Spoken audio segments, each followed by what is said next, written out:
All right, guys, so we're back for another edition of the podcast.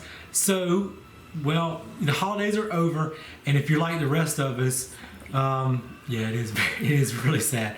But if you're like the rest of us, you probably gained a couple of pounds. It was nice to have all that feast and all those desserts and all that kind of stuff, but now the pants are a little tight, and it's that time of You're year. wearing leggings. So it's that time of year we got to, we got to put these away. I'm going to go ahead and finish those off after the podcast. We try to take them to church. See, that's what we do. We just take it to the youth group and let them all eat it. But they didn't finish them off today, so that's a problem. So I'm going to have to finish off about a half a dozen today. And then we'll start fresh tomorrow, because I believe starting on Monday, not Sundays. So we're going to start some New Year's type stuff. And for us, it's not really a new thing. That's kind of what we wanted to talk about today, is we've spent about a year and a half on this keto journey. So today's podcast is actually going to be about our where we've come from on the keto thing, because there was a lot of things we did in the beginning that we thought we were doing right, and we realized it didn't really work for us. And that's kind of the way I want to start this, is understanding that there's not a perfect diet for anybody. It's one that you can live with, because if you're going to do it for any amount of time and really have long-term success, you're going to have to try to find something that fits with your lifestyle. If somebody tells you to do some kind of odd diet and it's a food that you hate, it's not going to work. There's no reason to try it. So you need to do something that's livable, and that's what we had to learn, is how to put this together to where it fits to both of us and our family, because we eat as a family every single night at the dinner table, because that's our time to really connect, and that's important to us. So we're just going to talk about the highs and lows, where we started, how we adjusted, and how we got to where we are today. And this will probably be a two-part thing, because I'd love to hear your questions and maybe answer those if you have any about this subject. And then we're actually doing something different this week too that Stacey's going to tell you about, and we'll kind of fill you in on the results and how that worked out as well. So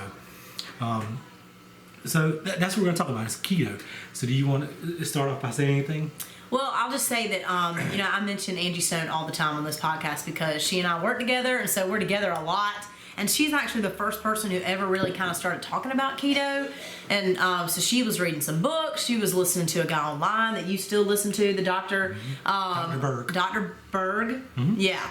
And so she just kind of started talking about it. And I was like, okay, well, some of that sounds like something I could do. So we started doing this right before my birthday, May last year. Mm-hmm. So... no, this past May was a year. So this coming May will be 2 years ago that we started it. And I will be totally honest with you. This is the part that I'm going to always chime in on. I have realized, because it was a part of my life where I was doing a lot of other things too. Like I was going to therapy for some stuff from my childhood I was dealing with. I was just trying to become the best me that I could be. And so this was just a piece of that journey. And it just seemed like something that was kind of doable for us, because you can pretty much modify anything to be keto. And so it kind of worked for our family. Herbie had a lot of success with it. And that's one thing that I've learned, is that I lost about 20 to 25 pounds and then stalled out.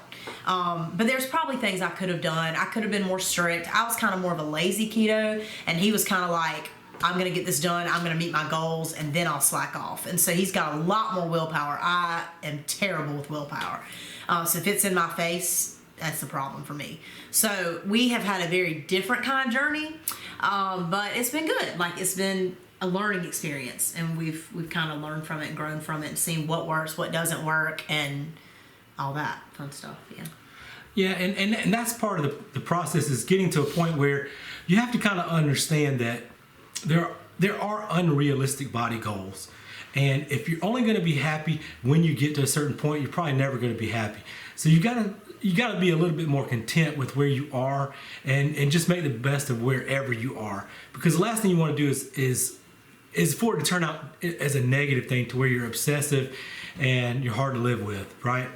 You don't want to be that person, but being healthy is important. So we it's just a kind of a hard podcast to do, because I don't want anybody to think they have to do anything, or however you look. If you're happy with that, then be happy. You don't have to do anything. But for us, we just wanted to do some changes. I was dealing with, I'm not going to say how old I am, but I was starting to feel it. And my knees were bothering me, my back was bothering me. And a few years ago, I had some other medical things going on. And the biggest solution I found was trying to lose some weight. So that's what kind of started this journey. We didn't really get serious about it until, like she said, about a year and a half ago. And to be honest with you, it wasn't like I just took this as I'm going to get to this certain point. I didn't set any goals from the very beginning. I didn't weigh myself. I didn't take any pictures or anything like that because I didn't really know what this was going to turn into for me. I know around about what I weighed, but not exactly. But as we started doing this keto thing, I started to realize this was a perfect diet for me because I'm not a big fan of a lot of carbs anyway. I eat them, but I don't necessarily, it doesn't bother me that much if I don't have them. I don't really like potatoes. I'm not a big bread person. I do like rice. I don't really like pasta that much. I can eat all that stuff, but none of that is something I have to have. So for me, it was opposite of me. So for me, it really wasn't that bad. But I did learn right from the beginning that I was doing it wrong. And a lot of people, I just talked to somebody the other day, they see keto and they think, well, I'm going to eat eggs and bacon and all this stuff. And that's not the way this is supposed to work out. And it needs to evolve into something a little more healthy and a little bit more well-rounded in your diet. And it got me in trouble. I was eating a lot of eggs, bacon, all that type of stuff right in the beginning because I didn't really know what to eat.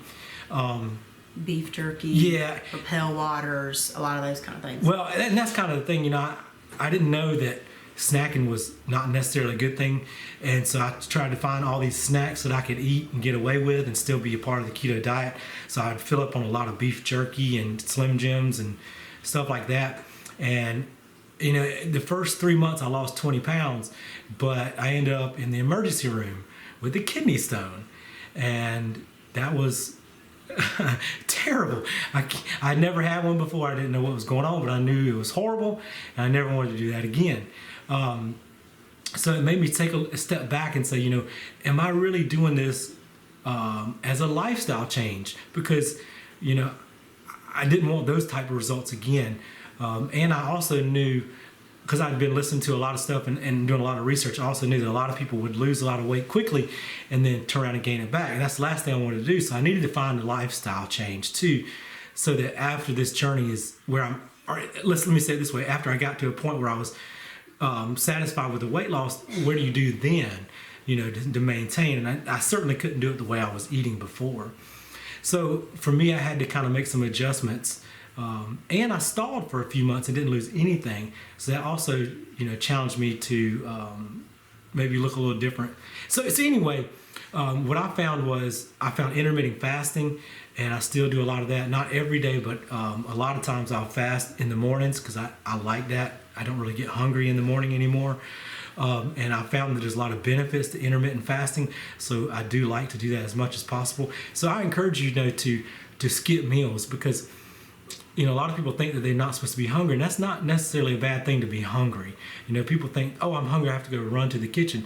Well, a diet is supposed to be about sacrifice, and it's not always going to be easy or comfortable. And sometimes you do have to say no to some things and have some self-control, and that's part of it. And that's also what makes you feel good at the end of it when you have been able to do those types of things. And if you have a bad day, that's okay. You start over the next day. You don't just say, I'm done, I couldn't do it. Then you start over, and the next day is a new opportunity to be successful. So for me, I started doing a lot of intermittent fasting. I started trying different types of foods like avocados and tuna and all these different types of things. I still eat a lot of salads. And then for dinner, we would eat a lot of meat and vegetables and things like that. But just, finding fruits and things like that are really good for you. And I found that snacking is terrible for me in any form. The way I've studied it is, you want calorie deficit. You want to burn off more than you're taking in. So let's say you've eaten a big lunch.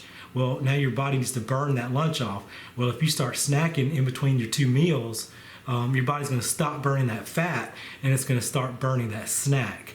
So I don't want that to happen. I want to deplete what I've already eaten before I move on. If that makes sense? So for me, snacking wasn't a good thing. So I snack very, very little, even now. I'm not saying it's. I mean, if you have to, find good alternatives and good healthy snacks, but I would encourage you to stay away from the snacks, at least while you're trying to lose weight. And once you get to a certain goal and you want to maintain, that's very different. Maintaining is a lot easier. But I also found that your body has a set point, and you need to spend some time at that weight. You don't need to, okay, I got to this weight, now I'm going to just start eating again. You need to kind of maintain that for a certain amount of time so your body gets used to that plateau of that weight that you want to be at. It's kind of like a set point. And I've seen different researchers say you need to do that for 6 months.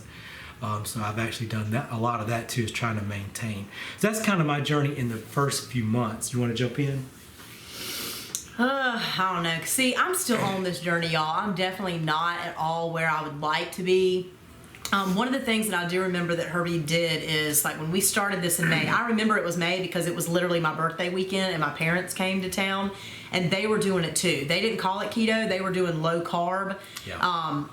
But basically it was. So we went to an Italian restaurant because that's my favorite food in Lawrence, and I just remember, like, they were making good choices. So I remember thinking, well, I've got to make a good choice too. And so that's literally when this began for us. And I was mad. I'm not even gonna lie about it. Like, I had a crappy time, bad attitude. I was upset because I'm thinking this is my birthday. I'm supposed to be eating what I want. And I didn't. And so we didn't get dessert, like all this kind of stuff. So for me, it is a lot of, guilt and shame and body shaming myself. I see it in my daughter. My oldest daughter is so confident in herself, and she's always been comfortable in her own skin. My middle daughter, who's 14, has a much harder problem with that, and I know a lot of it is from me. I did it today at lunch. I said something, and her boyfriend pointed it out and said, I hate when women do that about themselves. And I was like, well, there I go again. So that's a hard thing for me to change, is like my speech about myself and those kind of things. So I'm just being real with you. Y'all know I'm always going to be real. But for Herbie, one of the first things he decided was, when we started in May, he said, by Thanksgiving, I want people that haven't seen us, because we only see our family, a lot of times our family in Columbia at Thanksgiving and Christmas, like my extended family. And he was like, I want them to be able to tell the difference maybe by then. Yeah. Okay, so that was like his first goal. It wasn't a number on a scale. It wasn't anything like that. It was just that one goal. And they were able to tell. But I'll be honest with you, if I'm being truthful, like, they would lump and say, oh, y'all look great. But he got questions like, or comments like, as he went on in this journey, like, you look anorexic, you look unhealthy, you need to eat. I mean, like, all these kind of things. And so I think for you, that was kind of a shock, because normally, I think I've watched, like, if a woman loses weight, people are very praising, and talk about how great she looks. But for a man, it's kind of been interesting to kind of watch that journey and see the negative comments that Herbie's gotten over his weight loss and being healthier. But for me, y'all, one of the reasons that we started just like walking the neighborhood, because honestly, I wanted to get my kids off the couch and out from in front of a TV or a phone. So we would leave the electronics at home, get outside when it was warm, and we'd go walk around the neighborhood. And sometimes they complained and grumbled. Sometimes I complained, and Herbie would be like, come on, let's go, let's do it. You'll feel better once you do it. I always did feel better once I did it. You know that you release endorphins when you exercise, y'all, but I still don't love it. I'm not gonna lie. I've now done it for a year and a half, and I still don't just wake up every morning so excited to exercise. Like, that is not the truth. But the truth is, I really do feel so much better once I've done it. And for me, I am not a morning person, but for me, my alarm goes off at 5:30 in the morning. I'm up by 5:40 in the morning so we can get our workout in and I can get to work on time. And then I know I've done it for the day. And so when I get off work at the end of the day and I'm tired and feel like not doing exercise, I've done it. And so this watch, I'm telling you, it started out, I had a Fitbit. Now I have a hand-me-down Apple Watch that my daughter didn't want, so I got it, thank the Lord, because it holds me accountable. That is one of the big things for me, is being accountable. Herbie gets up and exercises with me in the mornings. Otherwise, I've done it by myself, but it's definitely not as good as us doing it together. And he would rather not do it in the morning. He'd rather do it later in the day, and I'm going to be doing clinicals soon, so we're going to have to switch it around a little bit and figure out what works and probably do it later in the day.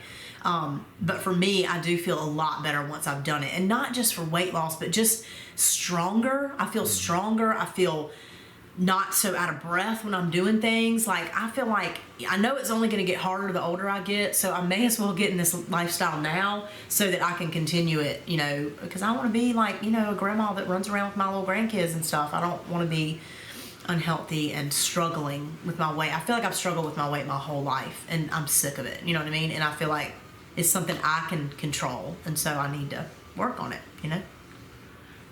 Yeah, I mean, she touched on something that kind of shocked me.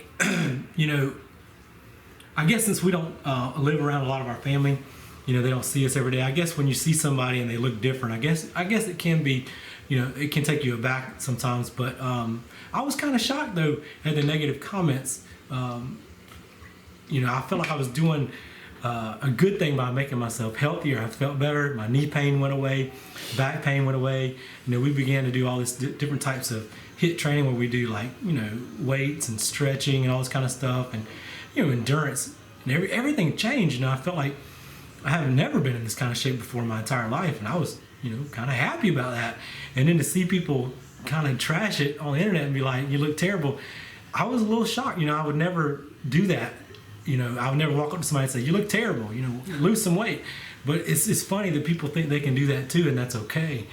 So I would just say, you know, sometimes you don't have to say everything you feel. You know what I mean? Kindness is something we choose to be, and I think we should choose a little more often. But, you know, the first probably 6 months or so, like I said, I didn't really have a specific goal right away. Then when I started to see the weight come off, then I started setting goals. And my first one was Thanksgiving. And then I got really close. I wasn't quite there. And I think it took me till December, and I hit that first goal. And then I said, well, I don't want to just stop. You know, I want to continue to be healthy. So I set another goal we went on a cruise in April. So I set that goal for the cruise. And then, you know, around the first of the year, we started going to the YMCA because Caleb was taking Taekwondo.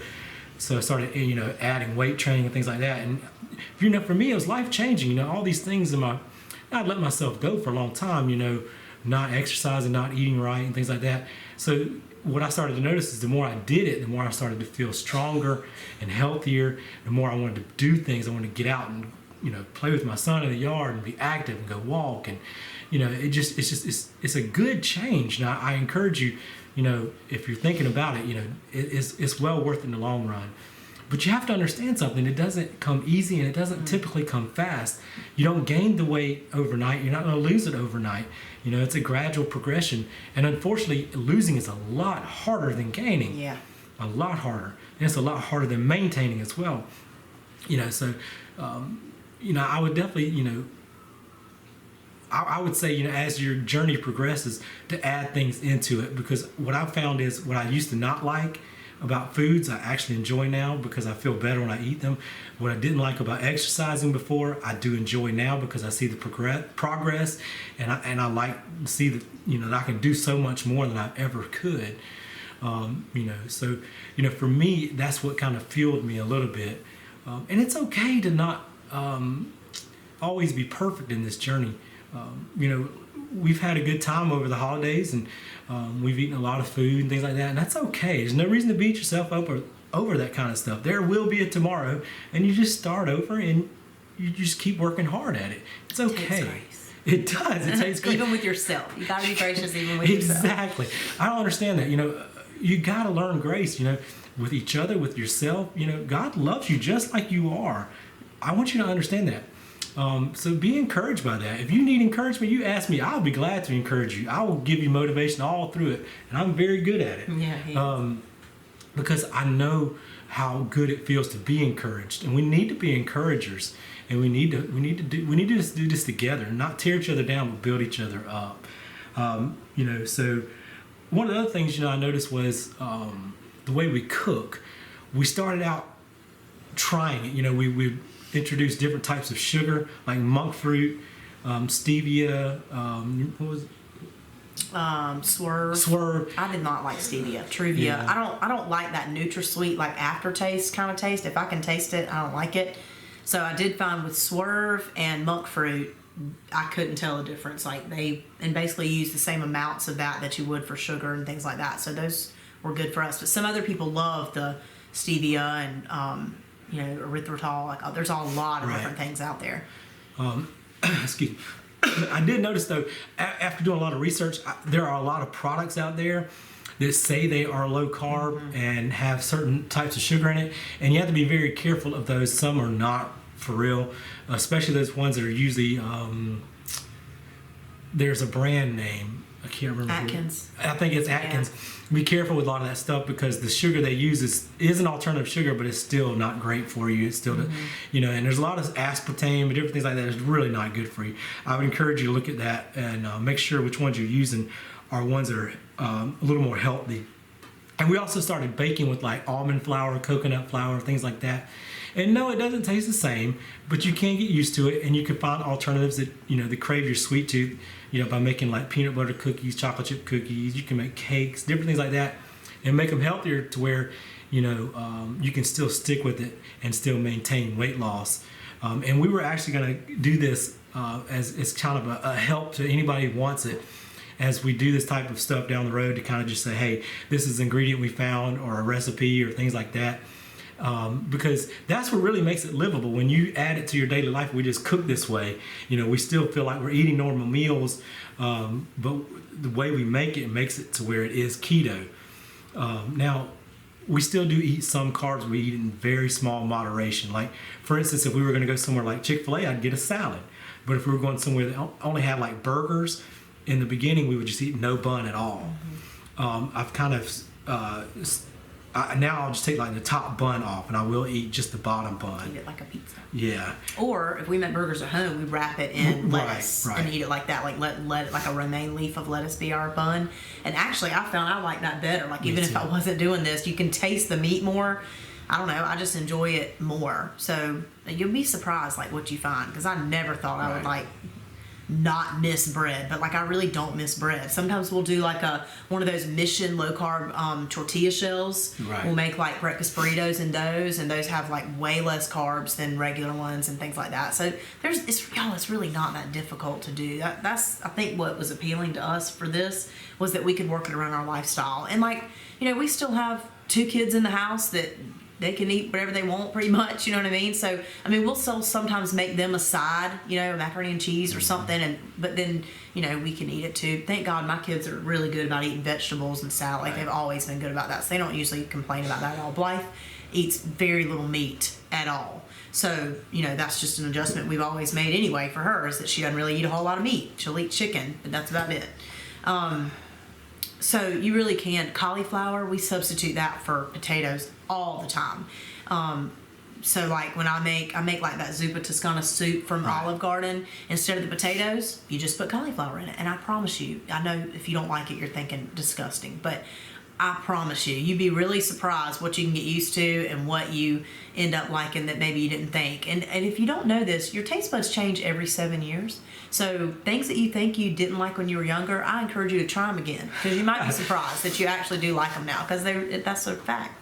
Well, and she just mentioned those Mission Carbs tortilla shells. We found that, if you just kind of look around, like Walmart has a lot of stuff now. You'd be surprised. And so does a lot of other grocery stores. And you can get low carb tortillas. You can even get low carb bread. We never bought it, but I know it's out there.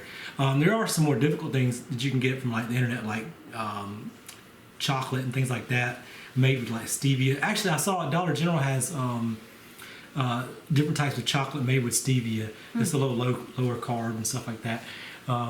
There's things you can find if you just kind of look around, and that's kind of what we're going to do now. Is kind of in some future podcasts is kind of show you product things, just because we spend a lot of time trying to find stuff, and we kind of tell you what things we found, where we found them, and if they taste good or not, which I guess is depends on your taste buds. But she's right though, my taste buds changed, and I actually started trying a lot of things I never tried before, because I wanted a more well-rounded diet. So I tried a lot of different types of foods and vegetables. I was like, wow, I've been missing out a long time on things that I thought I would. And there's also other things some of you probably won't like it, but they also sell things like cauliflower mashed potatoes, cauliflower rice, and I've heard people say they don't like it. I actually like it. I think it tastes fine, but I think it's a good substitute, to add to a meal.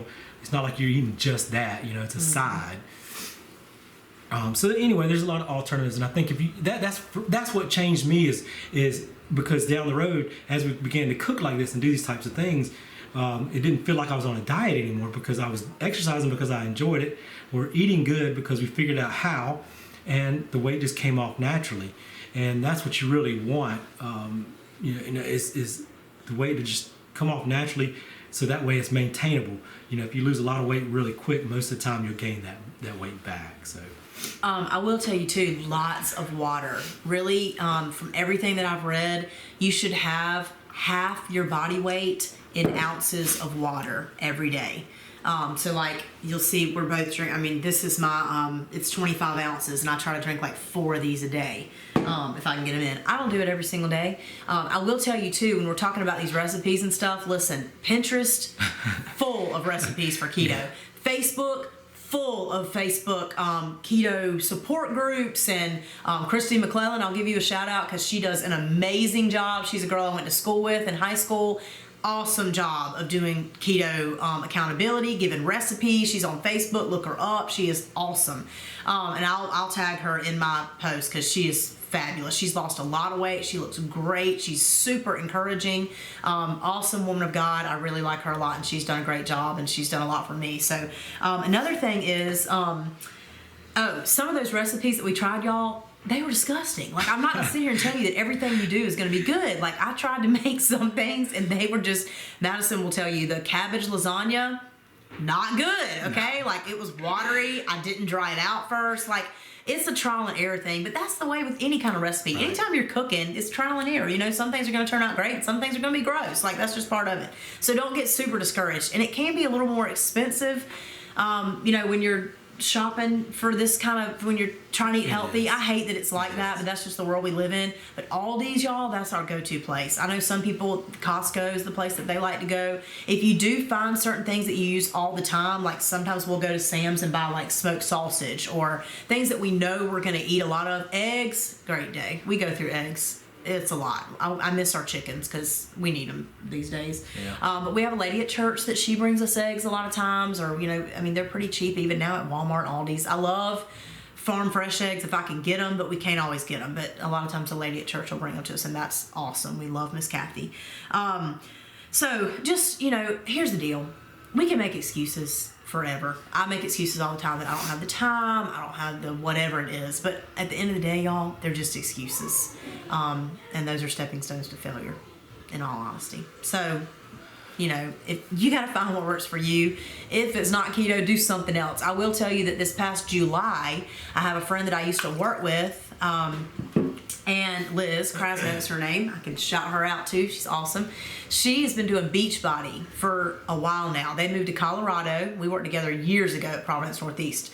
And her transformation is so great. She's got pictures of right after she had her second baby and then now, and she is so strong, so lean. I mean, the girl is just got it going on. So she had contacted me several times, kind of watching our keto journey, all this kind of stuff about doing Beachbody. And I was like, no, I don't want to do it. I don't want to spend the money. I don't want to do this.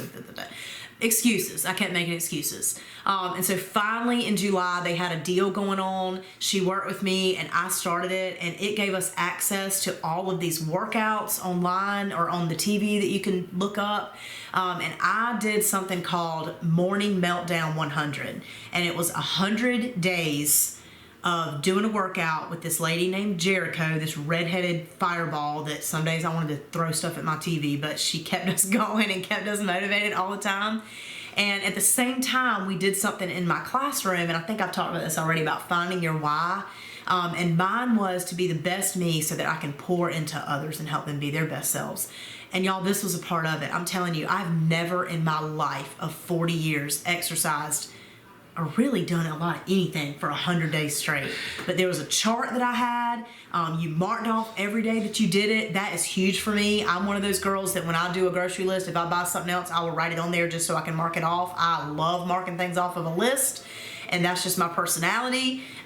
Very different from Herbie's. He could care less about that kind of stuff, but it really is a big deal for me. And I was also a part of an accountability group. So when I completed those workouts in the morning, it sent something to the group saying, Stacy just completed day 98 of her workout. And then you sent in a sweaty selfie of yourself after you completed your workout. And then, as the day went on, my friends that became friends in that group, they would say, she just did her workout. Somebody would say, y'all, I'm really struggling. I didn't feel like doing it, but I got it in at 11 o'clock tonight because I didn't want to miss it. Sometimes you had to double up on workouts to get yourself back on track. But for me, that was huge. So, if you need an accountability partner, y'all, don't be ashamed of those kind of things. Like, you have to do what works for you. And for me, I need the accountability. I'm so thankful for people like Liz and Angie and all these people that keep me motivated. My husband, he is a huge motivator for me.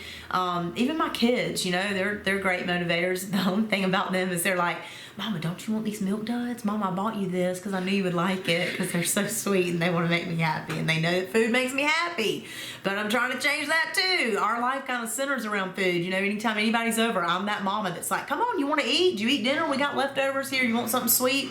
That's how I kind of show love to people. So it's a mindset thing, y'all. It really is something that you have to kind of get your mind wrapped around. We've had a great time these last couple weeks on break. I've truly enjoyed it. I've relaxed. I've slacked off. I've eaten, and the scale showed it this morning when I got on it. So tomorrow, we're starting something different that I just found on the internet. I meal prepped all day yesterday. I made a bunch of egg salad, a bunch of tuna salad, got celery, got all this stuff, and it's a 5-day plan that I'm doing. I posted it on Facebook yesterday. I can't take credit for it. It's a wonderful lady who's put it together who has another little thing that she does with keto, and I made this soup that we're going to eat, and it's kind of just something to kind of kick my body back into where I need to be and get these pounds shed that I put on over the break and try to get us back on track. And my husband don't need to do it, but he gonna do it with me because he awesome like that. And then Madison's gonna do it too. So we'll all three be doing it, and we'll check back in with you and let you know how it worked out. It's for 5 days, so we'll check back. Well, since I didn't, when I started this whole thing, I never, kept track of it. I am going to do that. I want to do this so that we can figure out exactly what the results are. You know what I mean? So I did it to the letter. So we'll start it tomorrow, and then next Friday, I'll see exactly what results that week. Because when somebody asks me something, I want to be able to say, yes, it works. No, it didn't work. But I don't want to be able to say, well, it might have worked, but I cheated. See, I don't like that. If I'm going to do it, I'm going to do it. So I'm just going to do it for that purpose too, because I like experience. That's kind of what we talked about from the very beginning. Is kind of sometimes you do have to change things up when you do plateau. Like I was saying in the beginning, the first 3 months I was able to lose 20 pounds pretty easily, but then months went by and I didn't lose anything. So I had to change things up and do things a little differently to be able to lose more, to really get to the goal that I had set for myself. Have fun with it. Why not? It's nothing tastes as good as thin feels. I can tell you that. This stuff that we want to have so bad. It's a Weight Watcher slogan. Yeah, it is. But you just eat the stuff and you're like, why did I eat that? I really wish. It's not worth it sometimes. I'm not saying that you need to starve yourself. I'm not saying that you can't treat yourself and enjoy life. But what I am saying is sometimes we do have to have that self-control and just say, what, I don't need that right now. I'm not even hungry anyway. We don't need to sit there and just snack. You know what I mean? So that's kind of our advice and our journey. And like I said, we're gonna talk more about some of our products. Like one of them, she mentioned water. I'm not a water drinker, and I've talked to a lot of people who feel the same way. I was a big soda drinker. I would drink probably 4 or 5, if not more, Mountain Dews a day. I would drink one. Some people go to the fridge and go get a snack. I'd go to the fridge and look for a snack and be like, nah, I'm gonna drink a Mountain Dew instead. And right before bed, I would crack one open and drink the whole can of Mountain Dew and then lay down and go to sleep. I did it every single night. It was terrible. So I was never much of a water drinker. So I started drinking like a seltzer flavored water to kind of kick the habit of sodas, so I could still have that flavor and that carbonation. And then I went to water, but what I do now is flavor enhancers, and we get them from Aldi's. They sell them everywhere, but they're little squeeze bottles, and you probably know what they are. They have different flavors, and you just squirt just a few squirts in your water, and that adds some flavor to it. It makes it a little bit better, and that way I can drink a ton of water a day. And I kind of make it a goal to drink as Or you do these too. These are just fruit waters. Right. This is lights actually because she hates regular water. I was fine with that, and I always hated all the flavorings. And then she's drinking my flavor the other day, and now I'm drinking it too. But it's nice. Yeah, I mean, it just makes you drink it faster, I think. I don't know why, but there again, y'all see, I always never liked it because it had that aftertaste for me. But now I don't really. It doesn't do that to me anymore. So you just have to keep trying stuff. And you'll notice your body will crave it. Like if you start drinking a lot of water, you'll start. I'll wake up, wanting to drink, and I'll drink a ton of water. Go to the bathroom a lot, but that's part of it. But it's good for you, and it'll definitely help your weight loss by drinking all that water. Sometimes when you're hungry, just drink some water, and it'll probably go away. That's what I typically do. If I don't get hungry right away, or if I get hungry, I drink a little water, and usually it'll go away. I won't bother to eat anything. I'll wait, as long as I can. So. And you'll see other things that'll say when you're hungry you need to eat. Like with Beachbody, they kind of tell you to kind of keep your metabolism always going. So I changed a little bit. I stopped doing intermittent fasting, and I started eating breakfast, like eggs, and they have you do a spinach. I mean, it's a lot of food if you do. It's called 21 Day Fix, and so it is a lot. It's like the little containers that are different colors and all those kind of things. And I'm not super great with those containers. I bought them. I'm using them for this next week. I need them. But, for me, all that prep and all that was a lot for me. It's an excuse, I know, but it just didn't work super great for me. But it does work because I've watched people do it, and it definitely does work. But I also think that women are different than men because our hormones are all over the place, too, and that affects it because every week of the month you're going to gain a little weight and be bloated. And so, that for me, that's been one of the biggest things is having to watch his weight loss. And y'all, I mean, he's lost like 55 pounds. I mean, it's a big deal. I'd give anything to lose 55 pounds. And then me not have those same results and not get ticked off about it. Like, that's hard. It's hard sometimes to do that. But at the end of the day, this has got to be for me. And it's got to be my journey. Just like your relationship with Christ is individual, this journey for me is individual. And there's going to be times I mess up. And there's going to be times I do great. And I got to celebrate all the victories. Small ones, big ones, whatever. You got to celebrate it all. So, for me, it is that mindset thing. My mind is my worst enemy. And so that's what working out does for me. I did lose inches. When I did that 100 days, I definitely lost several inches off of my arms, my waist, my legs, those kind of things. So I had to learn, okay, the scale might not move, but I'm feeling it. I feel it in my clothes. I feel better about myself. Like, those kind of things are huge. And he's, like you said a minute ago, it didn't come on easy, and it's not going to all go off quickly either. Because if it does, it's just going to come right back the moment I eat something else. So, I've had to just kind of remember that and just know that, like, it's a journey.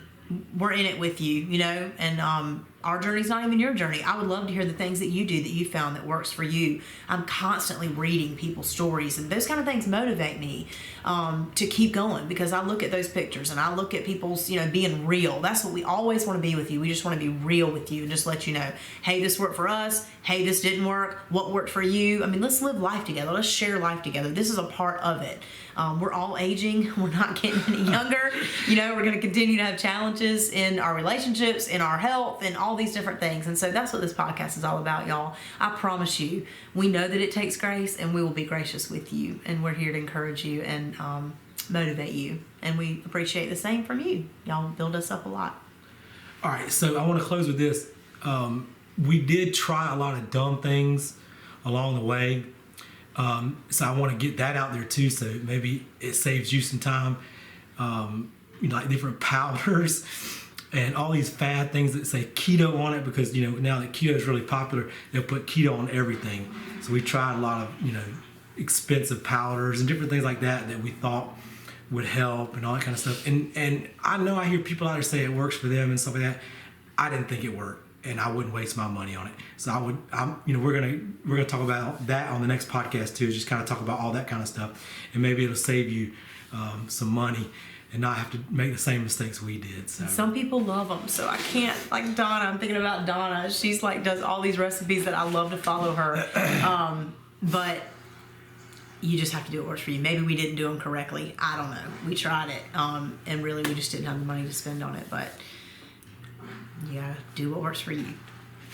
Really? All right, so it takes grace. Every now and then, don't take yourself too seriously. Eat one of these. Amazing. We'll see you on the next one.